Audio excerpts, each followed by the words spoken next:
औषधे चिन्तयेद्विष्णुम् भोजने च जनार्दनम् शयने पद्मनाभम् च विवाहे च प्रजापतिम् युद्धे चक्रधरम् देवम् प्रवासे च त्रिविक्रमम् नारायणम् तनुत्यागे श्रीधरम् प्रियसङ्गमे दुःस्वप्ने स्मर गोविन्दम् सङ्कटे मधुसूदनम् कानने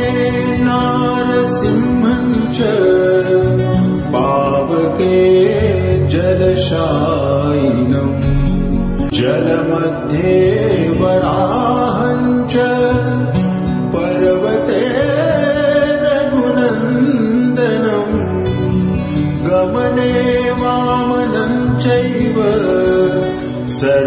सर्वकार्येषु माधवम्